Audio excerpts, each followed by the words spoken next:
오늘 우리에게 주시는 하나님의 말씀은 요한복음 4장의 말씀입니다. 요한복음 4장 19절부터 24절까지의 말씀. 요한복음 4장 19절부터 24절의 말씀을 우리 한 목소리로 같이 읽어보도록 하겠습니다. 여자가 이르되 주여 내가 보니 선지자로소이다. 우리 조상들은 이 산에서 예배하였는데 당신들의 말은 예배할 곳이 예루살렘에 있다 하더이다. 예수께서 이르시되 여자여 내 말을 믿으라. 이 산에서도 말고 예루살렘에서도 말고 너희가 아버지께 예배할 때가 이르리라.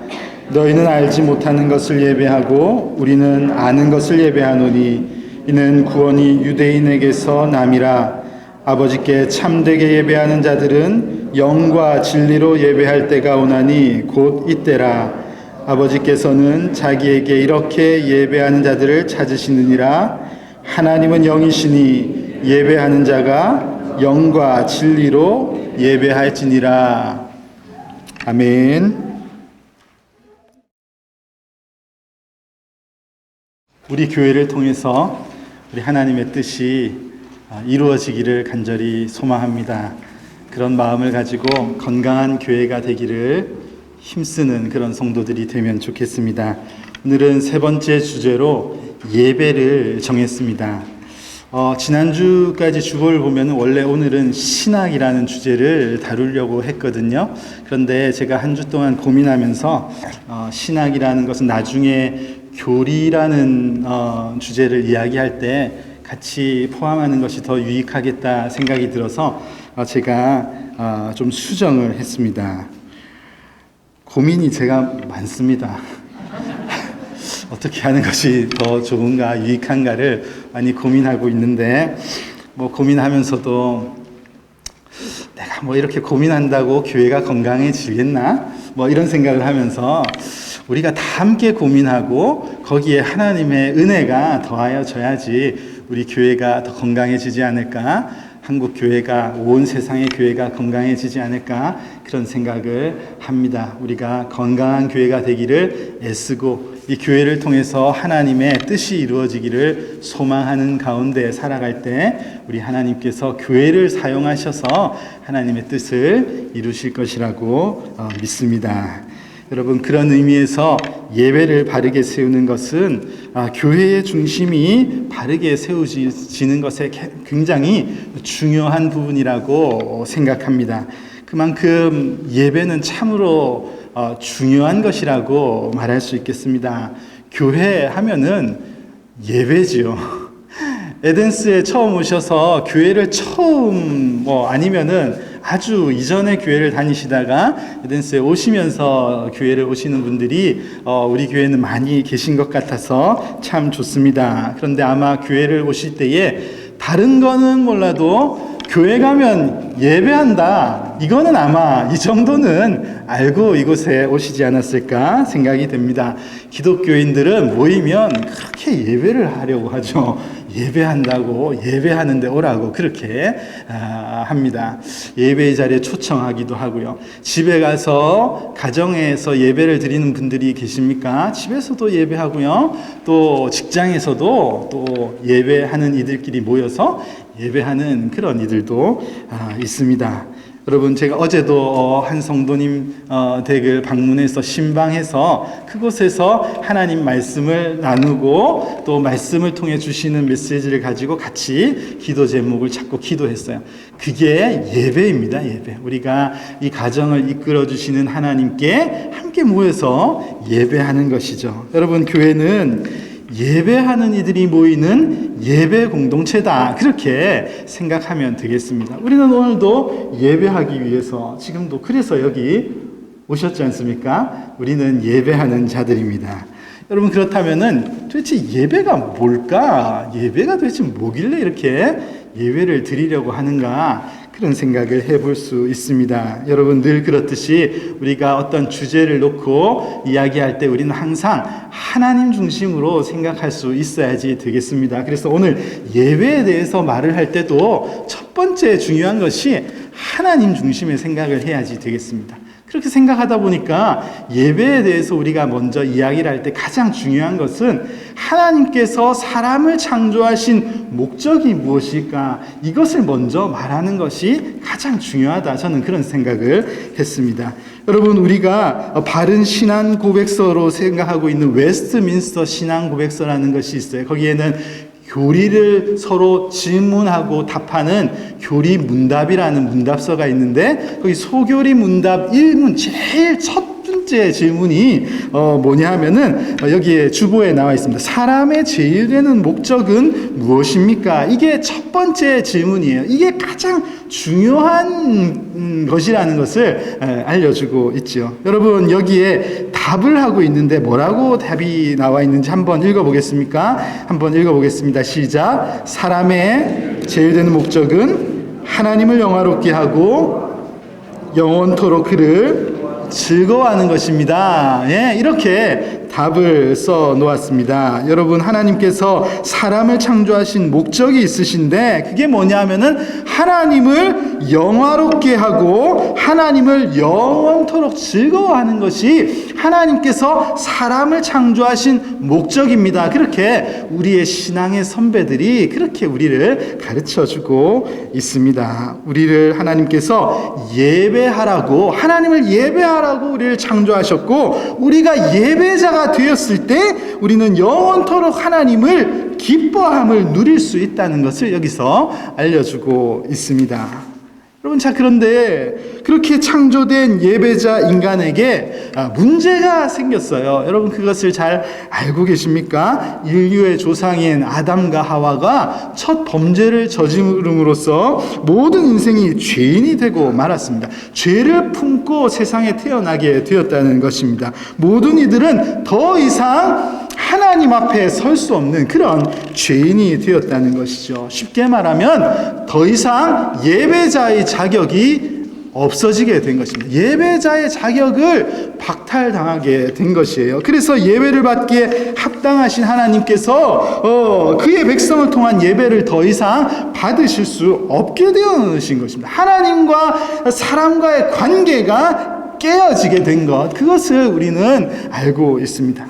예배를 받으시는 분과 예배를 드리는 인간의 그 행복한 관계가 더 이상 지속되지 않고 단절되게 된 것, 그것이 죄 때문이라는 것을 우리가 알아야지 되겠습니다. 거룩하신 하나님 앞에 타락한 죄인은 더 이상 설 수가 없습니다. 출애굽기 33장에 보면은 하나님께서 모세에게 내가 내 얼굴을 보지 못하리니 나를 보고 살 자가 없음이라.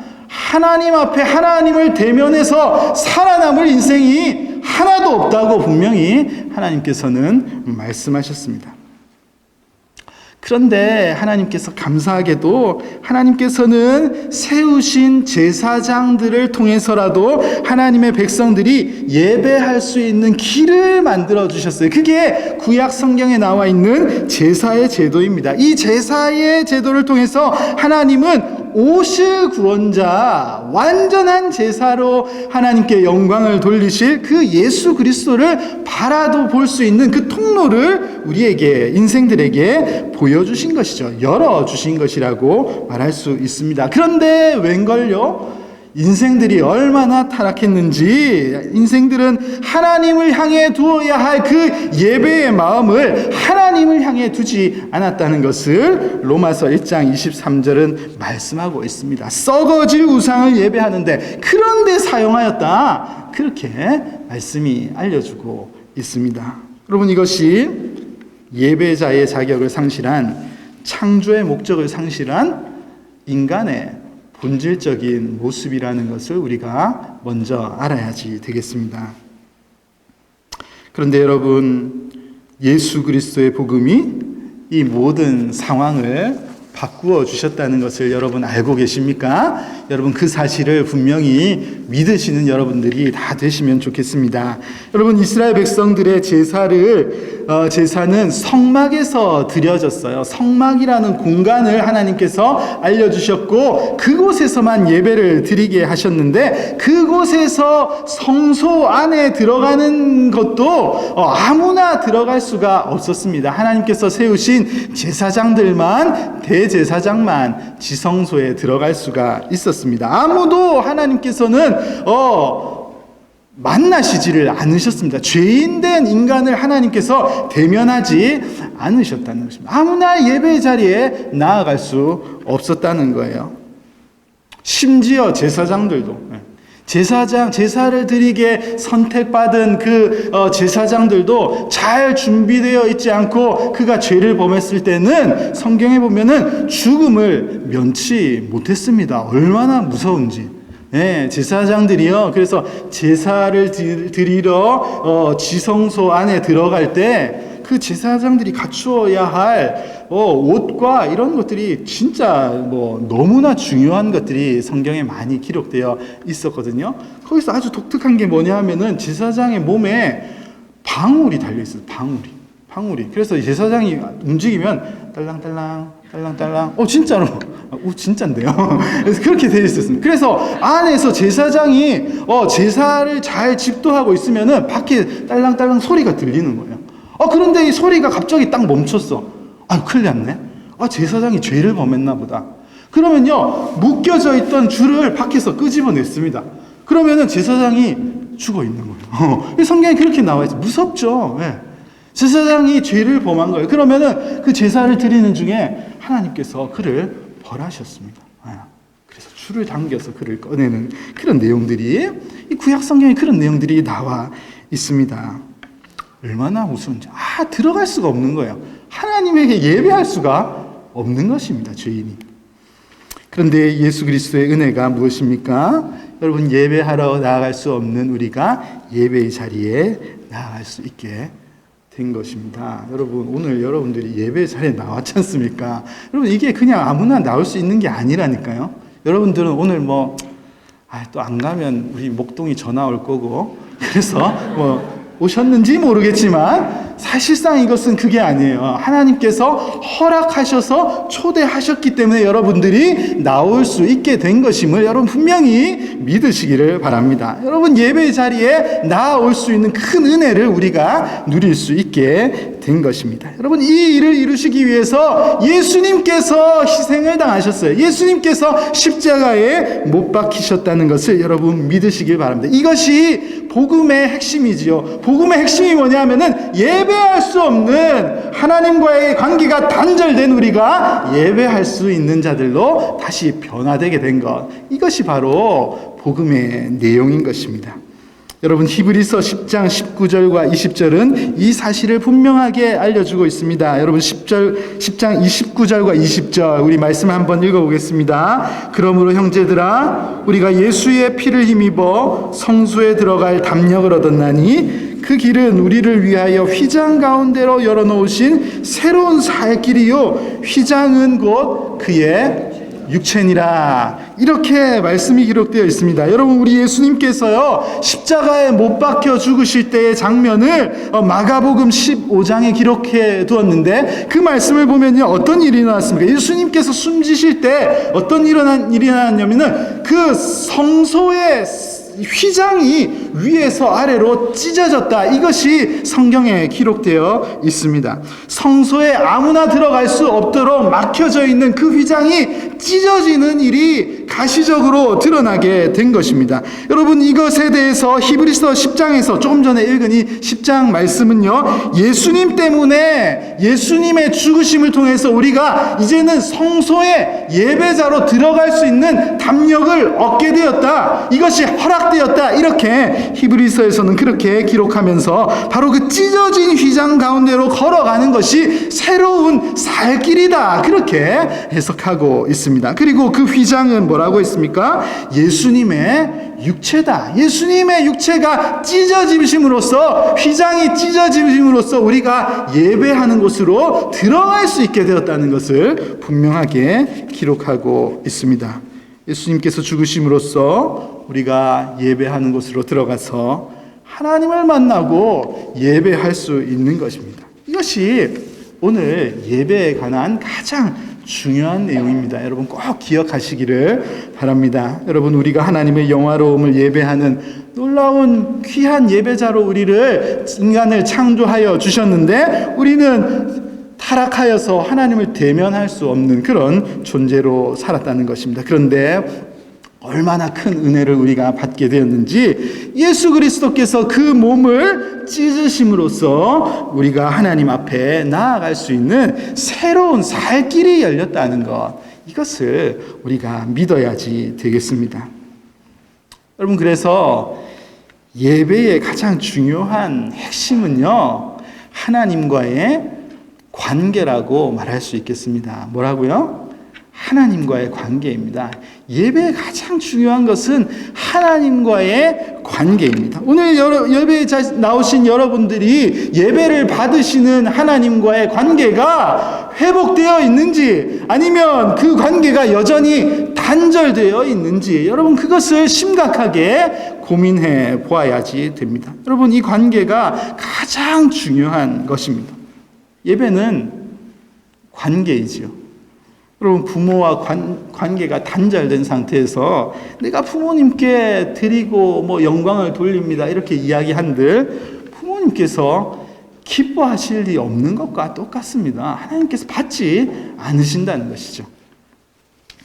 여러분, 오늘 우리가 요한복음 4장 말씀을 읽었는데요, 오늘 본문을 보면은 예수님께서 사마리아 여인과 대화하시는 내용이 나와 있습니다. 그 대화 중에서 예배가 언급된 부분을 우리가 함께 읽었습니다. 사마리아 여인을 만나셔서 대화하신 내용은 요한복음 4장 처음부터 이렇게 나오고 있어요. 이 사마리아 여인은 좀 부끄러운 과거의 삶을 살아온 여자인 것을 볼 수 있습니다. 이 여인은 남편이 5이나 있었다고 그렇게 기록되어 있고, 예수님께서 지금 사는 그 남자도 이 남편이 아니지 않냐, 이것을 알고 계신 거예요. 그러니까 이 여인이 얼마나 좀 부끄럽고 민망하지 않았겠습니까? 그래가지고 보니까 그래서인지 이 여인이 갑자기 화제를 바꾸는 내용 같이 보입니다. 그래서 이 여자가 이르되 주여 내가 보니 당신은 선지자인 것 같습니다. 이런 것을 어떻게 다 아시다니요? 당신은 선지자인 것 같습니다. 이렇게 말하면서 한창 그들 유대인 선지자와 사마리아인들과의 관계 속에서 그 당시에 아마 논쟁이 되고 있었을 것 같은 예배의 장소에 관한 이야기를 꺼내기 시작한 거예요. 이 사마리아 여인이 그런 이야기를 하고 있는 것입니다.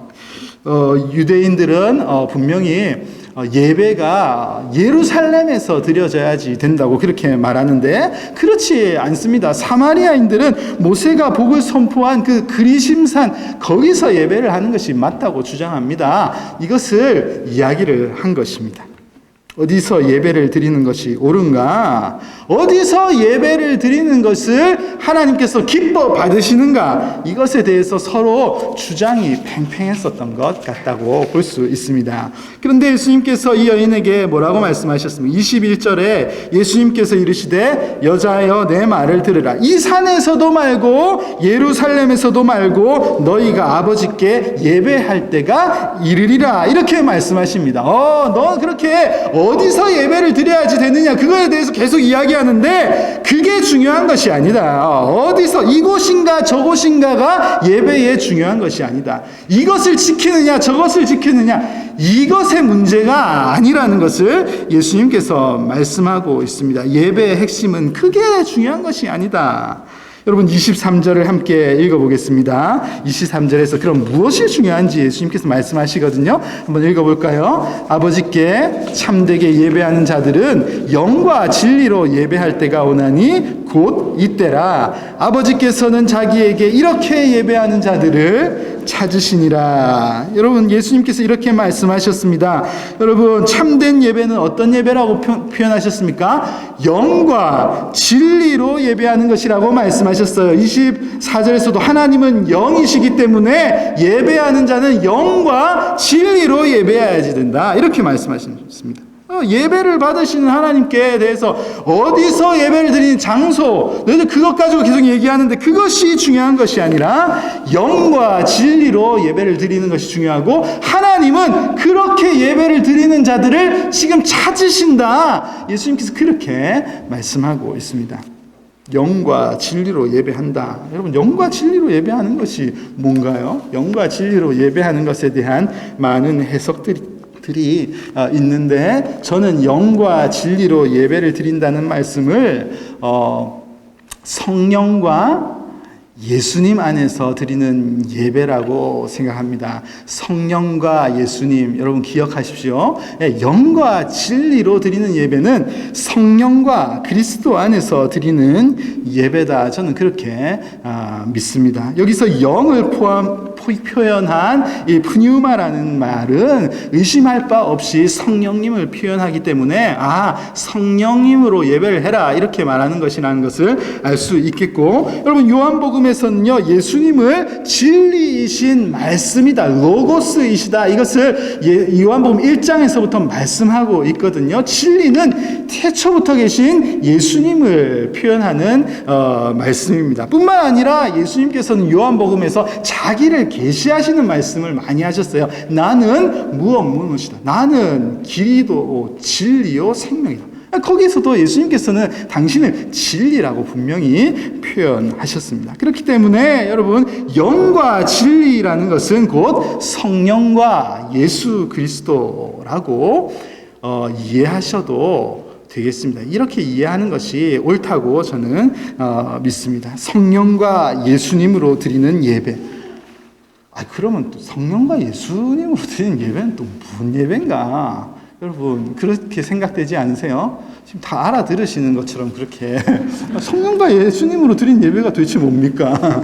성령과 예수님으로 예배를 드려야지 된다. 이건 또 무슨 의미이겠습니까?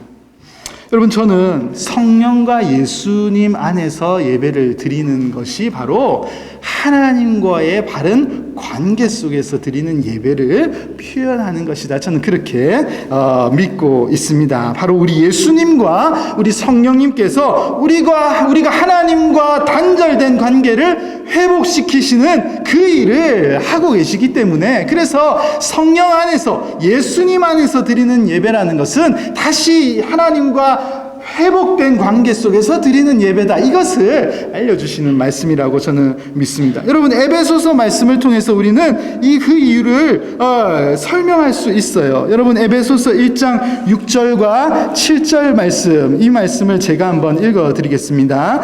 이는 그가 사랑하시는 자 안에서 우리에게 거저 주시는 바 그 은혜의 영광을 찬송하게 하려는 것이라. 우리는 그리스도 안에서 그의 은혜의 풍성함을 따라 그의 피로 말미암아 속량 곧 죄 사함을 받았느니라. 여러분 이 말씀을 보면요 예수님께서 그의 피로 우리의 죄를 사해 주신 것, 속량하신 것, 이것을 말씀해 주고 있습니다. 그리고 이것을 왜 하셨는가, 그 목적을 뭐라고 말씀하고 있냐면은 그의 은혜의 영광을 찬송하게 하기 위해서 예수님께서 십자가에 못 박히셔서 우리의 죄를 속량하셨다, 그렇게 설명하고 있는 말씀입니다.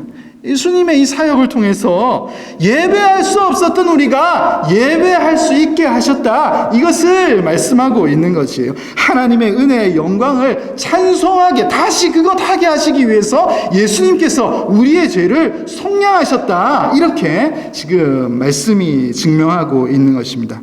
여러분 또 성령님께서는 그럼 무엇을 하셨습니까? 에베소서 1장 13절과 14절 이 부분을 한번 여러분들께서 한번 읽어보시겠습니까? 같이 읽어보겠습니다. 시작.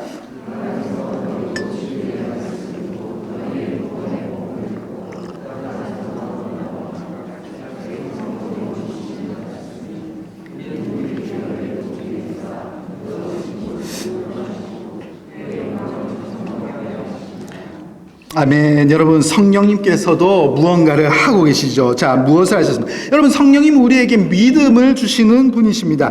약속의 성령으로 인치심을 받았다고 이 말씀이 기록하고 있어요. 우리에게 믿음을 주시고 이 구원의 보증이 되시는 이 역할을 성령님께서 하고 계신다고 이 말씀이 알려주시는데, 왜 이것을 하셨느냐, 또 이 말씀이 알려주고 있죠. 뭐라고 말씀하셨습니까? 그의 영광을 찬송하게 하려 하심이라. 하나님의 영광을 찬송케 하기 위해서, 하나님을 예배할 수 있게 하기 위해서 성령님께서 우리를 인치시고 우리에게 믿음을 주시는 것이다, 그 이야기를 여기에 기록하고 있는 것입니다.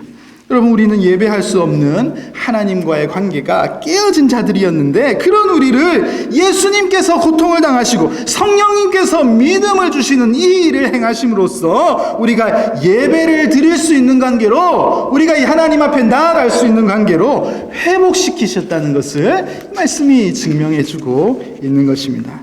그래서 여러분, 영과 진리로, 즉 성령과 그리스도 안에서 드리는 예배를 하나님께서 이제는 받으시는 거예요. 우리가 성령과 그리스도 안에서 예배자로 나아갈 때 하나님은 그 예배를 받으실 수밖에 없으신 것입니다. 하나님과의 바른 관계를 가지고 하나님께 나아갈 때 아버지와 자녀의 바른 관계 속에서 하나님은 그 영광을 받으실 수 있으신 것입니다.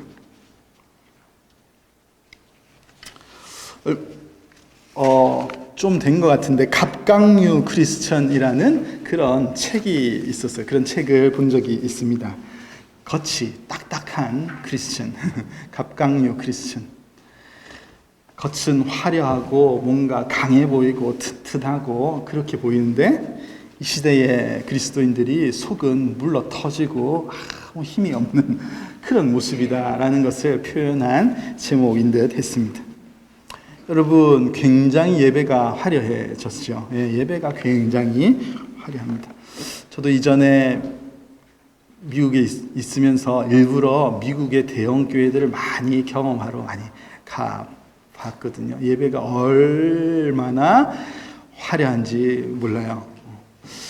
애틀랜타에서도 굉장히 큰 대형 교회를 한번 갔더니 진짜 어마어마하더라고요. 듣기로는 CNN에서 근무하는 그런 좋은 엔지니어들이 거기 일을 관두고 교회에서 일한다더라고요. 얼마나 투자를 많이 하는지. 그래, 좋은 사람들 데려와서 정말 좋은 기술을 사용해서 예배를 드린다는 것이죠. 마음을 쏙 빼놓는 그런 장소였습니다.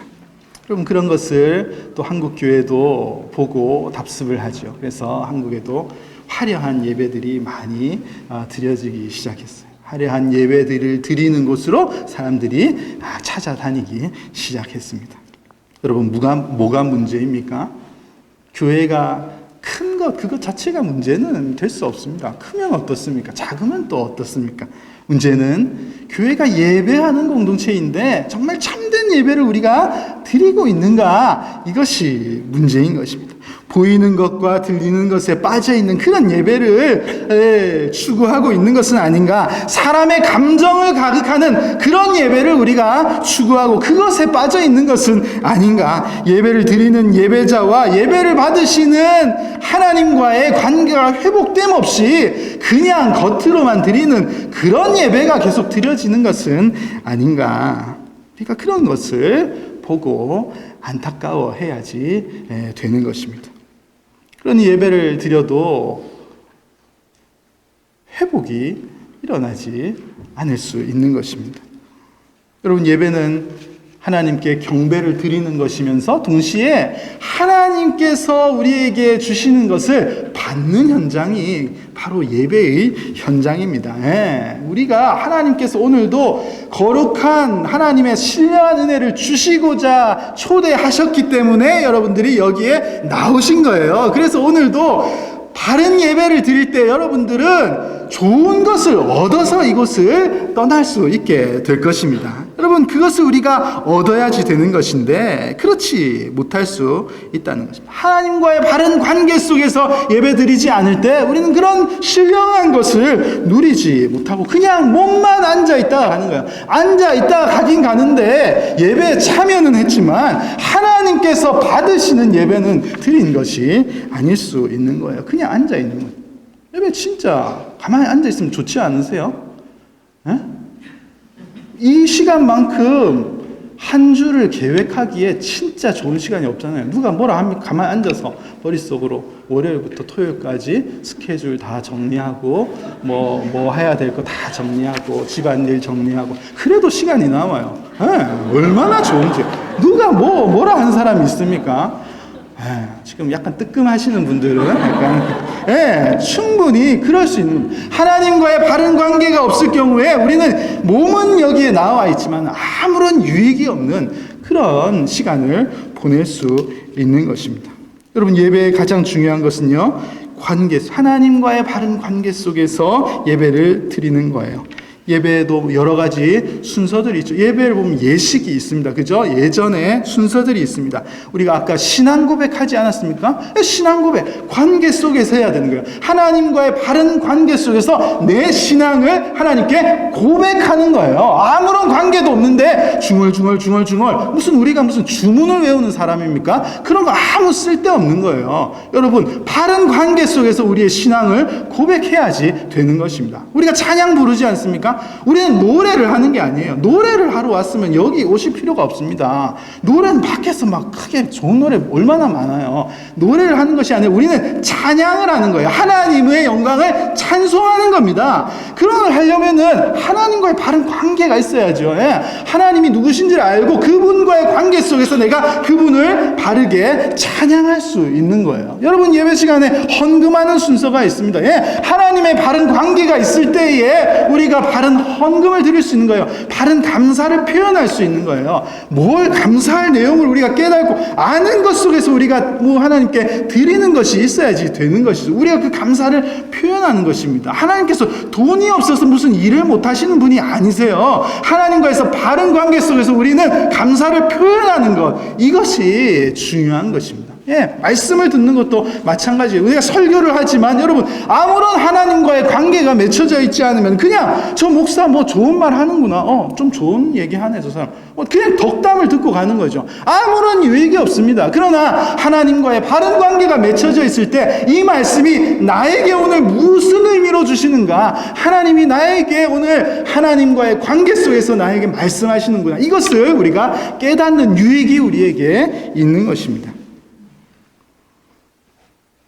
여러분, 말라기 1장 말씀을 혹시 펼쳐보시겠습니까? 말라기서는요, 신약 성경의 제일 마지막 말씀이 말라기입니다. 말라기 1장을 보시면요, 바른 관계가 맺혀져 있지 않은 상태에서 예배한 이스라엘 백성들을 하나님께서 무섭도록 경멸하시는 이런 말씀이 여기에 기록되어 있습니다. 말라기 1장 7절과 8절 말씀, 7절과 8절 말씀입니다. 제가 읽어볼까요? 너희가 더러운 떡을 나의 제단에 드리고도 말하기를 우리가 어떻게 주를 더럽게 하였나이까 하는도다. 뭐 와서 예배를 드리고 뭔가를 하나님께 드린다고 표현하고 있는데 하나님께서 보시기에는 더러운 떡이라고 말씀하시는 거예요. 그런 더러운 떡을 바치느냐? 그러면서 이 이스라엘 백성들이 우리가 주를 더럽게, 어떻게 우리가 주를 더럽게 할 수 있습니까? 이런 말을 한다는 거예요. 이는 너희가 여호와의 식탁은 경멸이 여길 것이라 말하기 때문이라.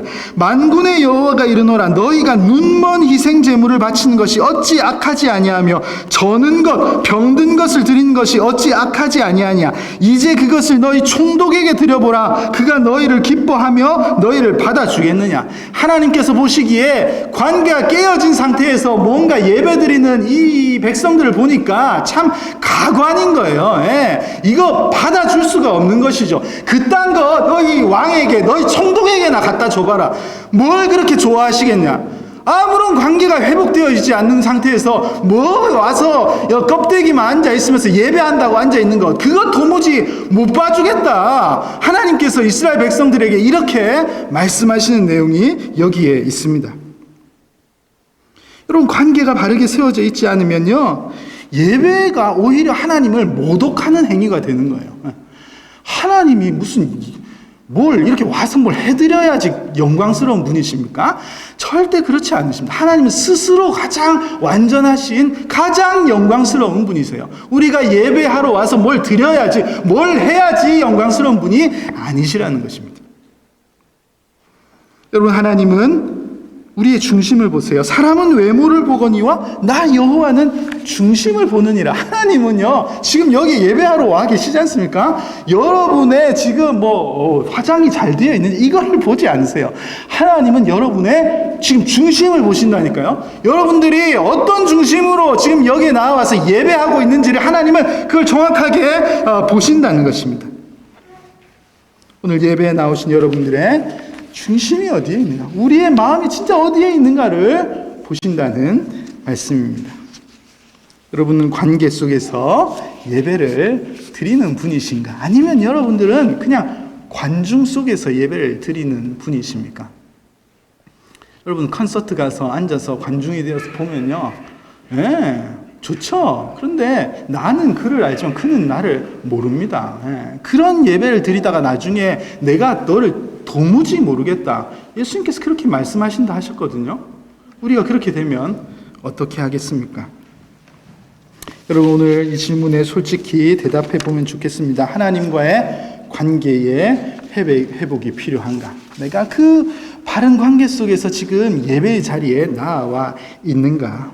그리고 하나님과의 관계의 회복이 나에게 필요하다 이렇게 여기신다면은 여러분 오래 지체하지 마시길 바랍니다. 하나님께 도움을 구하십시오. 성령님께 도움을 구하십시오. 하나님 나에게 바른 믿음을 주시고 하나님을 바르게 알 수 있도록 참된 예배를 드릴 수 있도록 하나님 나를 바꾸어 주십시오. 그렇게 하나님께 도움을 구하시고 때로는 우리 성도들에게 도움을 구하시고 또는 저에게 도움을 구하십시오. 제가 여러분들을 위해서 매일매일 기도할 수 있습니다. 여러분 그래서 우리가 영과 진리로 예배하는 지금도 영과 진리로 예배하는 참된 예배자가 얼마나 없으시면 이런 말씀을 기록해 놓으셨겠습니까? 그들을 찾고 계신다 그렇게 말씀하셨는데 바로 그런 여러분들이 되면 좋겠습니다.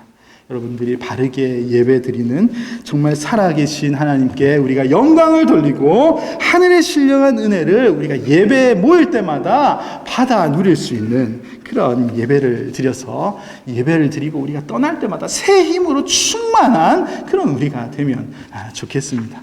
얼마 전에 한 성도님께서 요즘에 예배를 드리고 돌아갈 때 얼마나 힘이 나고 좋은지 모르겠습니다. 그런 표현을 하시는 이야기를 들은 적이 있습니다. 얼마나 기뻤는지 모릅니다. 한 분만의 고백이 아니라 우리 이곳에서 예배를 드리는 모든 성도님들이 예배를 드리고 이곳을 떠날 때마다 새 힘을 얻고 정말 기쁨이 충만하고 예배를 받으셨구나. 하나님께서 예배를 통해서 나에게 무언가를 주셨구나. 이것을 깨달음으로써 기쁨으로 충만한 그런 우리의 예배, 그런 삶이 될 수 있기를 간절히 소망합니다.